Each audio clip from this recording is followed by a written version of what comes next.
Payungi yang mohon maaf tidak bisa saya sebutkan satu persatu, yang semuanya keluarga besar ya, yang saya hormati dan yang sedang berbahagia, yaitu Mas Sukron dan Mbak Eka. Alhamdulillah kita bersyukur kehadirat Allah Subhanahu wa taala pada malam hari ini kita semua dapat hadir di apa ya bahasanya ini Kampung Kopi Payungi. Ya, Kampung Kopi Payungi dalam rangka ngunduh mantu ya. Ngunduh mantu. Ini kebetulan malam Kamis memang biasa pertemuan untuk pesantren wirausaha dan juga dalam rangka ikut berbahagia atas pernikahan dari keluarga besar kita Mas Sukron dan Mbak Eka. Semoga kita semua senantiasa mendapatkan rahmat, taufik, ridho dari Allah Subhanahu wa taala. Amin, amin ya rabbal alamin. Sholawat dan salam malah kita aturkan kepada junjungan kita Nabi Agung Nabi besar Muhammad sallallahu alaihi wasallam, yang bulan ini adalah merupakan bulan Rabiul Awal atau yang dikenal dengan Maulid, bulan Maulid, nek wong Jawa bulan Mulut ya, bulan Mulut yang di berbagai daerah ya sekarang ini sedang dilaksanakan, ada yang membaca Maulid Tiba, ada yang berjanji dan lain sebagainya dalam rangka untuk menghormati, memperingati daripada kelahiran Nabi kita Nabi Muhammad Sallallahu Alaihi Wasallam. Semoga dengan kita senantiasa membaca sholawat, tadi kita juga sudah membaca sholawat, tapi tidak ada salahnya kita kembali membaca sholawat kepada beliau. Allahumma sholli ala Sayyidina Muhammad wa ala ali Sayyidina Muhammad. Semoga dengan membaca sholawat itu kita akan dicatat sebagai umatnya dan mendapatkan syafaatnya nanti di yaumil akhir. Amin, amin, amin ya rabbal alamin. Bapak Ibu yang kami hormati, dalam kesempatan ini saya menjadi pengganti karena dalam randonya ataupun acaranya itu Bapak Taufik yang insya Allah akan menyampaikan, tapi tidak ada rutan akar pun jadi kan gitu ya, tidak ada. Kita siap untuk menggantikan, mengisi daripada kegiatan pada malam hari ini. Ada dua hal yang mungkin akan kami sampaikan, karena tadi pesan ibu-ibu kan jangan banyak-banyak atau jangan lama-lama itu. Jadi cukup dua aja Bu ya, cukup dua aja. Yang pertama terkait dengan ngunduh mantu ya, ngunduh mantu. Nah ini menjadi apa ya istilahnya awal yang sangat baik ya, awal yang sangat baik. Kebetulan Mas Sukron ini bagi yang mungkin keluarga besar Payungi yang sudah era tahun ketiga ke sini ya, tahun ketiga, tahun keempat, tahun kelima bergabung, mungkin belum tahu siapa sih Mas Sukron ini ya. Taunya ya mungkin yang dagang bakso kan itu, padahal dari tangan Mas Sukron inilah awal-awal Payungi ini juga apa ya istilahnya merintis ya. Mas Sukron ini ikut merintis. Saya ingat betul tinggal di rumahnya Mas Sudar ya. Waktu itu ada Alvin, ada Sukron, ada siapa lagi? Tommy dan enggak yang dari mana? Palembang? Apri ya, Apri. Terus Imam belum ya? Imam. Nah itu mereka pemuda-pemuda dibantu dengan Mas Edi ya, pemuda Yosomolyo yang sangat kita kagumi ya gitu kan. Jadi merintis awal daripada Payungi ini. Tapi saya tidak akan menjelaskan banyak. Jadi itulah sekilas daripada Mas Sukron biar kita semua tahu. Nah, dalam kesempatan ini menjadi awal yang baik. Tadi saya ngobrol-ngobrol dengan Mas Dharma, siapa tahu nanti ya setelah Mas Sukron ini ada pemuda-pemuda ataupun pemudi keluarga besar Payungi yang menikah, maka kita akan coba akan kita selenggarakan juga seperti ini. Kira-kira setuju nggak Bapak Ibu? Setuju ya? Ya monggo, kalaupun mau di rumahnya masing-masing mengadakan acara, Barjo, itu Pak. Barjo. itu hak daripada Bapak Ibu sekalian. Tapi kita sebagai keluarga Payungi, keluarga besar Payungi, kita akan juga mengadakan. Kira-kira seperti itu tadi hasil obrolan Mas Dharma dengan saya. Nah, itu ya. Nah, terkait dengan tausiahnya, nah ini bukan hanya untuk Mas Sukron, tapi untuk kita semua dan juga untuk saya kan, gitu kan, untuk saya. Kita ibaratkan keluarga ataupun rumah tangga ya. Ini kebetulan Mas Sukron kan apa ya istilahnya, aktivitasnya ataupun kreativitasnya di bidang pertukangan kayu. Nah, kalau Pak dosen itu di bidang batu ya, batu dan lain sebagainya kan, gitu kan. Nah, kita mencontohkan rumah tangga itu seperti ketika sebelum menikah itu seperti bahan yang masih utuh.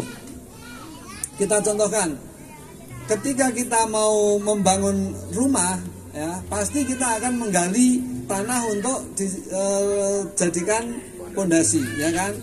Ada batu, ada pasir, ada semen ya kan. Ada tukang. Ini bahannya. Nah, terus nanti setelah dibuat pondasi, nanti akan naik bata. Nah, bata ini mohon maaf, kebetulan di lingkungan kita juga banyak pengrajin bata kan itu. Bata yang dijual biasanya adalah bata yang utuh. Kita contohkan seperti bata aja lah ya kan. Kalau Pangapunten, nek Bapak Ibu membeli bata kok potongan semua, kira-kira mau nggak? Nggak mau, pasti nyari yang utuh. Bata itu nyari yang utuh. Nah, kita ibaratkan membangun rumah tangga itu seperti kita membeli bata yang utuh. Kalau ketika masih gadis, ketika masih bujang, itu seperti bata yang masih utuh, ya kan? Tapi ketika nanti dalam membangun rumah tangga, ketika sudah menikah, digabung membangun rumah tangga, itu pasti akan menemukan, akan harus ada yang mungkin dipatahkan, kan gitu kan? Apa yang dipasang itu bata utuh semua? Kan tidak, ya kan? Pasti ketika nanti menemukan satu lokasi, dia akan dipatahkan. Nah, seperti itu hal-hal dalam rumah tangga pasti akan menemukan, ya ibaratnya nek tadinya utuh itu supaya patah. Nah, tapi bukan berarti dalam rumah tangga itu harus ada yang dipatahkan, bukan. Ini menggambarkan bahwasanya ketika dalam membangun rumah tangga itu pasti akan menemukan hal-hal yang tidak seindah dalam pandangan gitu ya. Karena tadinya kan utuh nih, batanya utuh, tapi terus harus ada yang patah. Berarti ada sesuatu yang mungkin egois kita, pribadi kita, itu harus ada yang mengalah, gitu loh maksudnya ya. Seperti ini bata, baru bata, belum naik ke kayu nanti mas, belum naik ke kayu nanti. Jadi baru bata itu harus ada yang dipotong. Supaya apa? Supaya menjadi temerap, bahasanya nek bahasa Jawanya apa? Temetrap itu ya. Jadi biar pas itu. Kalau batanya itu harus utuh semua, nggak akan ketemu, ya, nggak akan ketemu.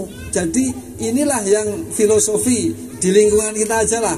Filosofi ini perlu kita pahami. Bahwasanya ketika membangun rumah tangga, pasti suatu saat akan menemukan hal-hal yang kita itu harus mengalah. Kita harus ibaratnya egois kita itu harus dipatahkan lah, itu bahasanya kan itu ya. Egois kita itu harus dipatahkan supaya nyambung antara bata satu dengan bata yang lain ketika di satu lokasi yang memang harus di situ membutuhkan bata yang tidak utuh kan itu. Nah, ketika naik ke kayu pun juga begitu ya. Mas Sukron nyari kayu untuk yang dibuat bahan itu pasti nyari yang bagus-bagus dulu, ya kan? Bagus-bagus dulu. Nah, ketika kayu yang bagus itu untuk mendapatkan apa ya, membuat dari kayu itu, apakah itu meja ataupun kursi, itu kayu yang tadinya bagus dibeli dengan harga mahal, itu kadang harus yang dipotong, digeraji, harus ada yang disugu, ya kan, harus ada yang ditata supaya dilubangi dan lain sebagainya. Nah, ini juga menggambarkan bahwasanya dalam hidup berumah tangga, ya, ini pengalaman ini ya. Kalau yang baru sekali itu mungkin belum. Jadi coba tanya ke yang sudah pernah, apakah 2 kali atau mungkin lebih dari 2 kali ya. Itu ya. Jadi ini harus, ya, artinya harus betul-betul, yaitu tadi menggambarkan bahwasanya jangan kita itu merasa paling benar sendiri, egois dan lain sebagainya, gitu ya. Ini untuk ya sekedar tausiah terkait dengan unduh mantu. Kira-kira bisa dipahami ya Bapak Ibu ya. Nah, ini bukan curhat ya. nanti dikira curhat, bukan. Ini karena kan bahasanya tadi suruh ngisi tausiah. Ini yang pertama. Terus yang kedua terkait dengan bulan ini ya. Bulan Maulid. Bulan Maulid ini adalah bulan yang sangat di antaranya adalah bulan yang sangat dimuliakan. Karena apa? Di bulan ini, bulan Rabiul Awal, lahirlah Nabi Muhammad Shallallahu Alaihi Wasallam. Ya. Nah, ini saya baru dapat ilmu ini beberapa hari yang lalu ketika di malam pertama Rabiul Awal. Kebetulan ada penceramah yang menyampaikan seperti ini. Bapak Ibu tahu surat Al-Lahab? Surat Al-Lahab tahu? Yang bacaannya seperti apa? Ya, tabbat yada abi lahabin wa tab. Nah, siapakah Abu Lahab itu? Abu Lahab itu sinten? Paman Rasulullah, ya, paman Rasulullah. Tapi kenapa sebagai paman beliau itu sangat membenci kepada ajaran Nabi Muhammad? Ya. Kenapa? Karena memang ya berarti belum mendapatkan hidayah. Tapi ada kalau kita mempelajari kira-kira ayat tersebut ataupun surat tersebut itu sebagai ungkapan memberi istilahnya mengapresiasi atau memberikan memberikan informasi bahwasanya Abu Lahab itu orang yang yang tercela, kan gitu ya, sampai menjadi salah satu surat dari Al-Quran. Abu Lahab itu dianggap orang yang sangat kejam ataupun orang yang sangat tidak mau menerima ajaran daripada Nabi Muhammad, kan gitu ya. Tapi ketika Rasulullah lahir, ya, ini dalam satu riwayat, ketika Rasulullah lahir, ya, tanggal 12 Rabiul Awal itu, Abu Lahab itu adalah dari salah satu keluarga Rasulullah yang paling bahagia, ya, paling bahagia atas kelahiran Nabi Muhammad. Ini dalam satu riwayat ya. Jadi ketika lahirnya Rasulullah itu, Abu Lahab termasuk orang yang paling bahagia, selain ya pasti ibunya, kakeknya, ya, pamannya yang lain, Abu Thalib dan lain sebagainya. Tapi beliau itu sangat diantaranya, maka Allah memberikan dalam riwayat tersebut diceritakan Allah memberikan keringanan, ya. Nah, Abu Lahab ini gimana? Pasti masuk neraka apa masuk surga? Bapak Ibu, ini udah nggak konsen lagi nih. Ya. Kira-kira dengan turunnya ayat tadi, surat Al-Lahab itu, Allah mengancam ataupun akan memasukkan Abu Lahab itu ke surga ataupun ke neraka? Ke neraka, ya, ke neraka, dan akan di neraka selama-lamanya, ya kan? Karena kafir kan gitu kan, kafir. Nah, tapi karena ketika lahirnya Rasulullah itu pada hari Senin tanggal 12 Rabiul Awal itu termasuk yang paling bahagia, ya, paling bahagia atas kelahiran Rasulullah, oleh Allah diberikan dispensasi, ya. Setiap hari Senin nanti ketika sudah semuanya masuk neraka, setiap hari Senin akan diringankan azabnya kepada Abu Lahab, ya, akan diringankan. Nah, ini bagi, ya, kita sebagai umat Muslim, ya, umat Islam, orang yang begitu bencinya dengan Rasulullah. Ini pelajaran yang bisa kita ambil, ya. Orang yang sangat benci kepada ajaran Rasulullah, ya, kepada ajaran Rasulullah, ya, bahkan menjadi contoh bagi umat setelahnya kita semua, bahwasanya Abu Lahab itu termasuk orang yang paling membenci kepada ajaran Rasulullah. Tapi karena ketika lahirnya ikut senang, ikut bahagia, Allah ringankan azabnya. Nah, sekarang pelajaran bagi kita apa? Apa yang bisa kita petik? Kenapa kita sebagai umat Islam yang mengakui sebagai umatnya Rasulullah tidak ikut bahagia ketika adanya kelahiran Rasulullah, atau tidak ikut bahagia ketika ada peringatan-peringatan Maulid Nabi, ya. Peringatan Maulid Nabi itu bukan hanya sekedar dengan apa istilahnya ritual yang ini, itu bisa dilaksanakan, ya. Tapi ya kita dengan senantiasa membaca sholawat, ya. Nah, sekarang pertanyaannya, apakah Rasulullah itu memperingati Maulid Nabi? Ya, apakah Rasulullah itu memperingati Maulid Nabi? Kalau kita mau jujur, Rasulullah itu memperingati Maulid Nabi. Apa buktinya? Buktinya adalah setiap hari Senin beliau puasa, ya, puasa. Jadi Maulid Nabi itu bukan setahun sekali, tapi setiap hari kelahiran, ya, setiap hari kelahiran. Maka setiap hari Senin Rasulullah itu memperingati Maulid. Maulid itu kan hari kelahiran, hari, bukan tahun kelahiran. Ya, Maulid itu adalah hari kelahiran. Setiap hari Senin Rasulullah itu berpuasa. Nah, bagi yang lahirnya hari Senin atau hari Kamis, berbahagialah, karena itu mengikuti sunnah Rasul, yaitu hari Senin dan Kamis berpuasa. Nah, ini maka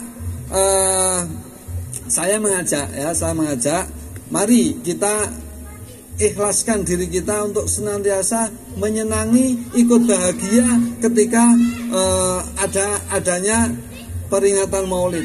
Sebenarnya tidak harus setiap tahun sekali, tapi justru malah setiap hari Senin kita juga ikut berpuasa dalam rangka untuk ittiba daripada peringatan Maulid Rasulullah, yaitu setiap hari Senin. Coba cari di hadisnya, saya lupa hadisnya. Ketika Rasulullah menyampaikan bahwasanya setiap hari Senin saya berpuasa dalam rangka karena itu hari kelahiran saya. Ada, tapi saya lupa ininya, ya.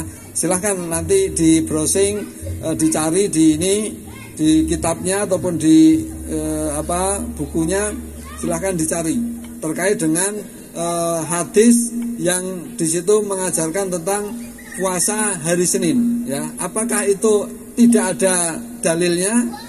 Pasti ada, yaitu karena dalam rangka Rasulullah memperingati hari kelahirannya, ya, atau untuk mengingat hari kelahiran daripada Rasulullah. Saya kira demikian Bapak Ibu, karena tadi sudah ada pesan sponsor supaya tidak lama-lama, ya.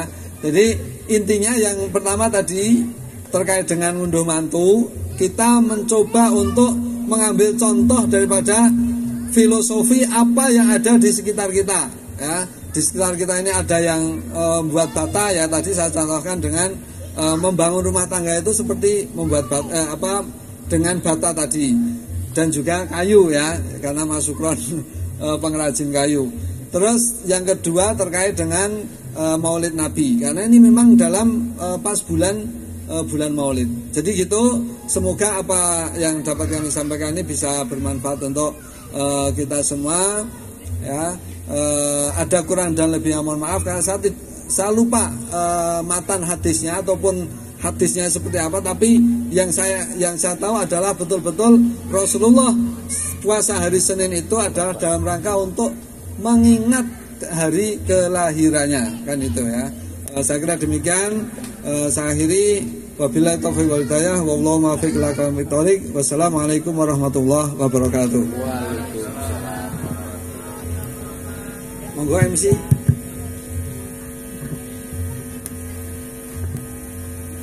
Suaranya cukup gede. Cukup gede.